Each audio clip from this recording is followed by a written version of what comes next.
नमस्कार दोस्तों, आइए जानते हैं आज राजस्थान के दिन भर की ताजा और बड़ी खबरें। आज राजस्थान से पहली खबर है कि भरतपुर में एसआईआर के काम में लापरवाही पर बीएलओ सस्पेंड। एसआईआर को लेकर लापरवाही बरतने वाले बीएलओ को कलेक्टर ने सस्पेंड कर दिया है। बीएलओ पेरेंटिंग मैपिंग में ढिलाई बरत रहा था और बीच बीच में मैपिंग छोड़ रहा था। शिकायत मिलने पर भरतपुर कलेक्टर कमर चौधरी ने संज्ञान लेते हुए रविवार को बीएलओ शुभम परमार को सस्पेंड कर दिया। अब बीएलओ शुभम परमार का मुख्यालय कार्यालय उपखंड अधिकारी वैर दिया गया है। कलेक्टर ने आदेश दिए कि निर्वाचन संबंधी काम में कोई भी लापरवाही बर्दाश्त नहीं की जाएगी। निर्वाचन के काम में की थी लापरवाही। कलेक्टर कमर चौधरी ने बताया कि मतदाता सूचियों के विशेष गहन पुनरीक्षण कार्यक्रम 2026 के तहत मैपिंग ऑफ इलेक्टर्स 2025 पूर्ववर्ती विशेष गहन पुनरीक्षण 2022 किया जा रहा था। मतदाता सूची में बीएलओ शुभम परमार द्वारा लापरवाही बरती गई थी। परमार के द्वारा प्रोजनी मैपिंग से संबंधित कामों उच्चाधिकारियों के आदेशों की अवहेलना की थी। सीएम भजनलाल शर्मा का बड़ा एक्शन। भजनलाल सरकार ने राजकीय कार्यों में पारदर्शिता, जवाबदेही और सुशासन सुनिश्चित करने की दिशा में एक और सख्त कदम उठाया है। मुख्यमंत्री भजनलाल शर्मा ने राज्य सेवा के अधिकारियों के विरुद्ध 8 मामलों का निस्तारण करते हुए 13 कार्मिकों के खिलाफ अनुशासनात्मक कार्रवाई की। बता दें कि यह कदम सरकार की भ्रष्टाचार, लापरवाही और अनुशासनहीनता के प्रति शून्य सहनशीलता नीति को दर्शाता है। मुख्यमंत्री भजनलाल ने भ्रष्टाचार निवारण संशोधन अधिनियम 2018 की धारा 17 AA के अंतर्गत जल जीवन मिशन की निविदाओं में गड़बड़ी से जुड़े एक मामले में 3 अभियंताओं के विरुद्ध विस्तृत जांच और अनुसंधान की स्वीकृति दी है। साथ ही सेवारत अधिकारियों से जुड़े 2 मामलों में उन्हें वार्षिक वेतन वृद्धि रोकने के दंड से दंडित किया गया है। पूर्व मंत्री धारीवाल के खिलाफ एकल पट्टा केस में फिर होगी जांच। राजस्थान हाईकोर्ट ने एकल पट्टा मामले में पूर्व यूडीएच मंत्री शांति धारीवाल के खिलाफ फिर से एसीबी को कार्रवाई करने की छूट दे दी है। हाईकोर्ट ने धारीवाल सहित अन्य आरोपियों के पक्ष में एसीबी की दी गई क्लोजर रिपोर्ट को चुनौती देने वाली लंबित प्रोटेस्ट पिटीशन पर सुनवाई का रास्ता साफ कर दिया है। मामले की अगली सुनवाई अब 5 दिसंबर को तय की है। हाईकोर्ट के एक्टिंग सीजे संजीव प्रकाश शर्मा ने यह आदेश पूर्व यूडीएच मंत्री शांति धारीवाल और अन्य की याचिका पर दिया। हाईकोर्ट ने कहा एसीबी की क्लोजर रिपोर्ट के खिलाफ प्रोटेस्ट पिटीशन लंबित चल रही है। इन पिटीशन पर निर्णय का अधिकार केवल ट्रायल कोर्ट को ही है। राज्य सरकार को आगे की कानूनी कार्रवाई का अधिकार है। न्यायिक प्रक्रिया लंबित रहने के चलते इसे रोका नहीं जा सकता।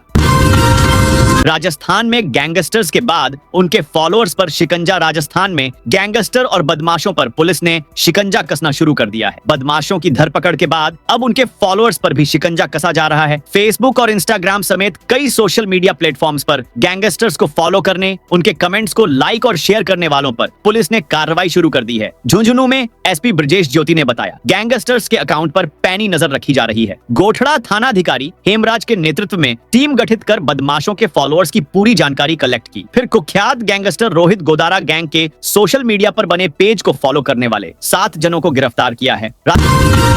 राजस्थान में 180 आरपीएस अफसरों के ट्रांसफर। राजस्थान में 180 राजस्थान पुलिस सर्विस आरपीएस के अफसरों के ट्रांसफर किए गए हैं। डीजीपी राजीव शर्मा की ओर से शनिवार देर रात ट्रांसफर लिस्ट जारी की गई। बीजेपी नेता से मारपीट मामले में विवादों में रहे डीएसपी भूराराम खिलेरी को बांसवाड़ा भेजा गया है। जयपुर पुलिस कमिश्नरेट में कई आरपीएस अफसरों को इधर उधर किया गया है। जयपुर कोतवाली एसीपी अनूप सिंह को जेडीए में डीएसपी के पद पर पोस्टिंग दी गई है। किशोर सिंह को एसीपी पुलिस लाइन से डीसीपी ट्रैफिक जयपुर लगाया गया है। मुकेश कुमार जोशी को डीएसपी लीव रिजर्व से सर्किल ऑफिसर सीओ जमवारामगढ़ लगाया गया है। सोनचन वर्मा को एसीपी साइबर क्राइम से एसीपी ट्रैफिक पूर्व जयपुर, शिवरतन गोदारा को एसीपी शास्त्री नगर जयपुर से तबादला कर बीकानेर शहर की जिम्मेदारी दी गई। मुख्यमंत्री करेंगे बार काउंसिल ऑफ राजस्थान के नए भवन का उद्घाटन। जोधपुर के झालामंड स्थित राजस्थान हाईकोर्ट परिसर में बार काउंसिल ऑफ राजस्थान के नवनिर्मित भवन का आज उद्घाटन होगा। सीएम भजनलाल शर्मा रविवार दोपहर 12 बजे वर्चुअली भवन का उद्घाटन करेंगे। हाईकोर्ट कैंपस में करीब 13 करोड़ 50 लाख रुपए की लागत से निर्मित इस आधुनिक भवन में वकीलों के लिए सभी सुविधाओं के साथ ऑनलाइन प्रोसेस की व्यवस्था की गई है। समारोह में सुप्रीम कोर्ट के जस्टिस संदीप मेहता और जस्टिस विजय बिश्नोई सम्मानित अतिथि के रूप में शामिल होंगे। शिक्षा मंत्री ने कहा परिणाम भुगतेंगे जांच बाधित करने वाले। जयपुर में नीरजा मोदी स्कूल की छात्रा के 4थी मंजिल से कूदने मामले में शिक्षा मंत्री मदन दिलावर ने कहा स्कूल प्रशासन ने शिक्षा अधिकारियों को जांच से रोकने की कोशिश की है तो स्कूल को इसके गंभीर परिणाम भुगतने पड़ेंगे। अगर किसी ने जांच में सहयोग नहीं किया तो भविष्य में स्कूल के खिलाफ होने वाली कार्रवाई देखने लायक होगी। शिक्षा मंत्री मदन दिलावर ने कहा सरकार जांच कर रही है कि स्कूल को किस नियम के तहत एनओसी अनापत्ति प्रमाण पत्र दी गई। वहीं सीबीएसई ने उसे मान्यता किस जीपीएस आधार पर दी। स्टॉप पास। झुंझुनू में 30,000 बच्चों का निशुल्क आधार पंजीयन होगा। झुंझुनू जिले में 5 वर्ष तक के लगभग 30,000 बच्चों को पहचान का अधिकार दिलाने और उन्हें सरकारी योजनाओं के लाभ से जोड़ने के लिए जिला प्रशासन ने एक विशेष अभियान शुरू किया है। इस राहत भरी पहल के तहत जल्द ही जिले के सभी आंगनबाड़ी केंद्रों पर विशेष शिविरों का आयोजन किया जाएगा, जहां 5 वर्ष तक के बच्चों का निशुल्क आधार पंजीकरण किया जाएगा। यह कदम उन हजारों वंचित बच्चों के अभिभावकों को बड़ी सुविधा देगा, जिनके लिए सरकारी सहायता प्राप्त करने के लिए आधार अनिवार्य होता जा रहा है।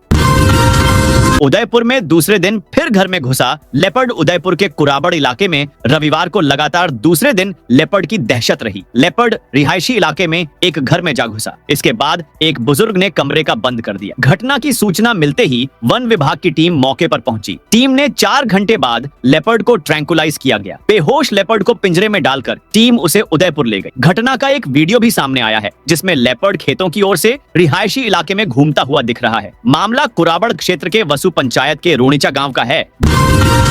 52 घाटों पर श्रद्धालुओं ने लगाई आस्था की डुबकी। देव प्रबोधिनी एकादशी के मौके पर पुष्कर सरोवर में पंचतीर्थ का पहला स्नान शुरू हो गया है। इसी के साथ पुष्कर के सालाना धार्मिक मेला भी शुरू हो गया। 5 नवंबर को कार्तिक पूर्णिमा पर होने वाले महास्नान के साथ यह समाप्त होगा। बड़ी संख्या में श्रद्धालु का पहुंचना भी जारी है। स्नान रविवार सुबह ब्रह्म मुहूर्त के बीच शुरू हुआ। ऐसी मान्यता है कि कार्तिक शुक्ल एकादशी से पूर्णिया तक जगत पिता ब्रह्मा जी ने पुष्कर सरोवर में सृष्टि यज्ञ किया था। इस दौरान स्वयं ब्रह्मा जी सहित सभी 33 कोटि देवी देवता अंतरिक्ष की जगह ब्रह्म सरोवर में ही विद्यमान रहते हैं तथा सरोवर में स्नान करने मात्र से अक्षय पुण्य फल की प्राप्ति होती है। पंच तीर्थ स्नान को 5 भीष्म स्नान भी कहते हैं। जयपुर पहुंचे एक्टर शक्ति कपूर और राहुल रॉय। बॉलीवुड के मशहूर एक्टर शक्ति कपूर और राहुल रॉय रविवार को जयपुर पहुंचे। एयरपोर्ट पर दोनों कलाकारों का जयपुर के वरुण बंसल ने गर्मजोशी से स्वागत किया। इस दौरान एयरपोर्ट पर मौजूद फैंस ने अपने पसंदीदा सितारों को देखकर तस्वीरें खिंचवाईं। दोनों एक्टर एयरपोर्ट से सीधे होटल के लिए रवाना हुए। वे जयपुर के मानसरोवर क्षेत्र में आयोजित एक शादी समारोह में शामिल होंगे। इस शादी में बॉलीवुड एक्टर आदित्य पंचोली भी शामिल होंगे। वे रविवार शाम को जयपुर पहुंचेंगे। शक्ति कपूर ने एयरपोर्ट पर कहा कि उन्हें पिंक सिटी जयपुर आकर हमेशा अच्छा लगता है। वहीं राहुल रॉय ने यहां के लोगों की मेहमानवाजी की सराहना की। एयरपोर्ट पर उनके आगमन के दौरान फिल्मी अंदाज में प्रशंसकों का उत्साह देखने लायक था। नए सिस्टम से बदलेगा मौसम। अरब सागर में बना डिप्रेशन सिस्टम शनिवार को कमजोर हो गया। प्रदेश में मौसम अधिकांश जगह ड्राई रहा। बारिश का दौर लगभग थम गया। दिन में कई जगह धूप निकली। इससे अधिकतम तापमान में 7 डिग्री सेल्सियस तक बढ़ोतरी दर्ज हुई। मौसम विशेषज्ञों के मुताबिक बारिश का दौर 3 नवंबर से फिर शुरू होगा। एक वेस्टर्न डिस्टर्बेंस एक्टिव होगा, जिसके प्रभाव से 3 से 4 नवंबर को जयपुर, अजमेर, भरतपुर, कोटा, उदयपुर और जोधपुर संभाग के जिलों में मौसम बदलेगा। 3 नवंबर को 17 जिलों में बारिश का येलो अलर्ट जारी किया गया है।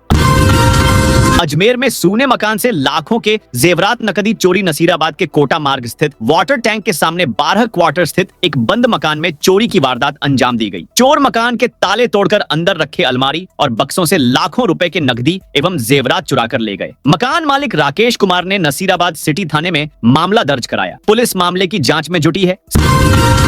सीकर में 30 लाभार्थियों को दिए सरकारी योजनाओं के चेक। सीकर के अमृता हाट बाजार में बैंकिंग सर्विसेज का सम्मान कार्यक्रम आयोजित किया गया, जिसमें चेक वितरण भी किया गया। इस कार्यक्रम का उद्देश्य आम लोगों को अदालतों के चक्कर काटे बिना बैंक खातों में फंसे पैसे को वापस पाने की प्रक्रिया के बारे में जानकारी देना था। सांसद अमराराम और जिला कलेक्टर मुकुल शर्मा ने भारत सरकार के आपकी पूंजी आपका अधिकार राष्ट्रव्यापी जागरूकता अभियान का शुभारंभ किया। यह अभियान अक्टूबर से दिसंबर तक पूरे देश में चलाया जाएगा।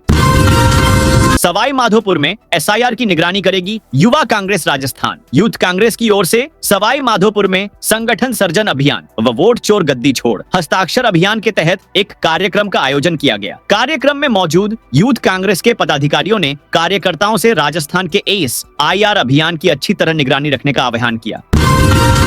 चूरू में शुरू हुआ tobacco free youth campaign. Churu जिले में चिकित्सा एवं स्वास्थ्य विभाग की ओर से टोबैको फ्री यूथ कैंपेन 3.0 की शुरुआत की गई है। इस अभियान का उद्देश्य युवाओं और बच्चों को तंबाकू के दुष्प्रभावों से दूर रखना और जिले को तंबाकू मुक्त बनाना है। सीएमएचओ मनोज शर्मा ने बताया कि इस अभियान के तहत 8 दिसंबर तक जिले के सभी विद्यालयों और ग्राम पंचायतों को तंबाकू मुक्त घोषित किया जाएगा। विभाग कोटपा एक्ट की धाराओं और तंबाकू मुक्त दिशा निर्देशों का 100% पालन सुनिश्चित करेगा। अभियान के दौरान दौरान वाद विवाद, निबंध प्रतियोगिताएं, रैलियां और नुक्कड़ नाटक जैसी जन जागरूकता गतिविधियां आयोजित की जाएंगी। इन आयोजनों में विभिन्न विभागों, स्वयंसेवी संस्थाओं और स्काउट एंड गाइड का सहयोग रहेगा। राजस्थान पेंशनर्स समाज का जनसंपर्क अभियान डीडवाना। राजस्थान पेंशनर्स समाज जिला डीडवाना ने संगठन को मजबूत करने और पेंशनर्स की समस्याओं को समझने के लिए जनसंपर्क अभियान शुरू किया है। अभियान जिला अध्यक्ष गोकुल प्रसाद वैष्णव के नेतृत्व में चलाया जा रहा है। जिला प्रवक्ता मनवर अली उस्मानी ने बताया कि यह पहल हाल ही में हुई त्रैमासिक बैठक में लिए गए निर्णयों का हिस्सा है। पिछले 5 दिनों से संगठन की टीम डीडवाना और आसपास के ग्रामीण क्षेत्रों में पेंशनर्स से मिलकर संवाद कर रही है। टीम में उपाध्यक्ष अब्दुल हमीद परिहार, सलाहकार द्वारका प्रसाद शर्मा, कोषाध्यक्ष चित्रमल आसेरी और कार्यालय मंत्री ताराचंद सेन सहित कई पदाधिकारी शामिल हैं। ये सदस्य पेंशनर्स के घर घर जाकर उनकी व्यक्तिगत समस्याएं सुन रहे हैं।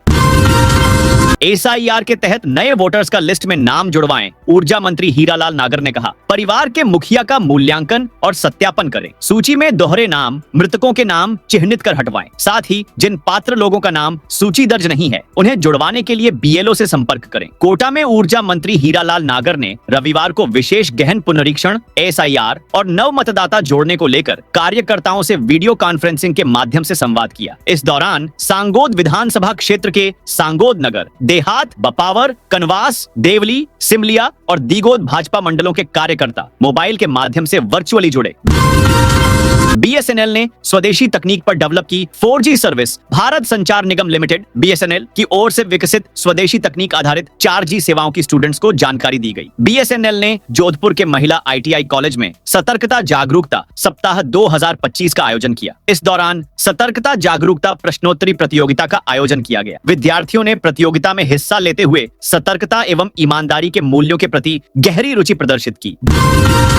डीडवाना में 3 से 7 नवंबर तक लगेंगे फॉलोअप कैंप। डीडवाना नगर परिषद क्षेत्र में नागरिक सुविधाओं को सुगम बनाने के उद्देश्य से 3 से 7 नवंबर 2025 तक शहरी सेवा शिविर 2025 के फॉलोअप कैंप आयोजित किए जाएंगे। इन कैंपों में पूर्व शिविरों में प्राप्त आवेदनों का निस्तारण किया जाएगा। साथ ही नागरिकों के नए आवेदन भी स्वीकार किए जाएंगे। यह कैंप नगरीय विकास एवं स्वायत्त शासन विभाग राजस्थान जयपुर के निर्देशों के तहत आयोजित किए जा रहे हैं। नगर परिषद आयुक्त भगवान सिंह ने बताया कि 17 सितंबर से 17 अक्टूबर 2025 तक आयोजित शहरी सेवा शिविरों के दौरान जो आवेदन और पत्रावलियां लंबित रह गई थीं, उनका समाधान अब इन फॉलोअप कैंपों में किया जाएगा।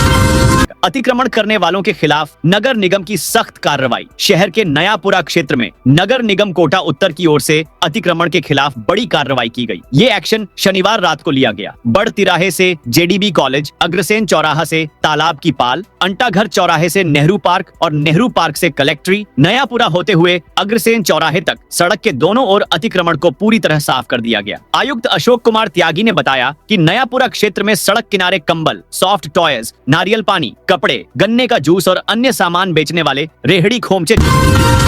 झालावाड़ में 5 उपाधीक्षकों के तबादले। झालावाड़ जिले में पुलिस उपाधीक्षक स्तर के अधिकारियों के व्यापक तबादले किए गए हैं। पुलिस महानिदेशक जयपुर द्वारा 1 नवंबर को जारी आदेश के तहत जिले के 5 उपाधीक्षकों का स्थानांतरण किया गया है। राज्य भर में कुल 180 डीएसपी स्तर के अधिकारियों को इधर उधर किया गया है। जारी सूची के अनुसार पिडावा से सुनील कुमार का तबादला करौली जिले के सपोटरा में किया गया है। भवानी मंडी में कार्यरत प्रेम कुमार चौधरी को एसओजी जयपुर भेजा गया है। झालावाड़ शहर यातायात उपाधीक्षक सुरेश कुमार कुड़ी को कोटपुतली के नीमराना में नियुक्त किया गया है। वहीं गंगधार के जयप्रकाश अटल को साइबर क्राइम सवाई माधोपुर भेजा गया है। श्री गंगानगर में प्राइवेट बस संचालकों की हड़ताल। राजस्थान में परिवहन विभाग की कार्रवाई के विरोध में प्राइवेट बस ऑपरेटर हड़ताल पर हैं और बसों के पहिए थम चुके हैं। ओएल Rajasthan contract carriage bus operator association Jaipur के आह्वान पर प्राइवेट बस संचालकों ने शुक्रवार से सभी रूट बंद कर दिए हैं। साथ ही ऑनलाइन बुकिंग भी बंद कर दी गई है, जिसकी वजह से यात्रियों परेशान होना पड़ रहा है। डोटासरा बोले, कांग्रेस 200 ही विधानसभाओं में लगाएगी। Observer PCC chief Govind Singh Dotasra ने ऐलान किया है कि कांग्रेस 200 ही विधानसभाओं में ऑब्जर्वर लगाएगी। उपचुनाव सहित सभी चुनावों में पार्टी की सक्रियता बढ़ाने और हर मोर्चे पर जीत को लेकर यह प्लान तैयार किया है। डोटासरा ने भाजपा पर अंता उपचुनाव और एसआईआर प्रक्रिया में गड़बड़ी के आरोप लगाए हैं। उन्होंने कहा कि 2 दिन में बीएलए को प्रशिक्षण का दावा किया था, लेकिन अब तक किसी को भी जानकारी नहीं दी गई है। राजस्थान का कुख्यात हार्डकोर अपराधी धन सिंह गिरफ्तार। राजस्थान पुलिस को बड़ी सफलता मिली है। अजमेर जिले के सरवाड़ थाना क्षेत्र में पुलिस ने उस कुख्यात बदमाश को गिरफ्तार कर लिया है जो हैंड ग्रेनेड बनाता था और सोशल मीडिया पर खुद को डॉन बताकर फॉलोअर्स जुटा रहा था। पुलिस के अनुसार आरोपी धन सिंह पर हत्या, लूट, फिरौती और अवैध हथियार तस्करी जैसे 51 गंभीर आपराधिक मामले दर्ज हैं। वह लंबे समय से फरार चल रहा था। वहीं जयपुर ग्रामीण, अजमेर और सरवाड़ इलाके में सक्रिय था।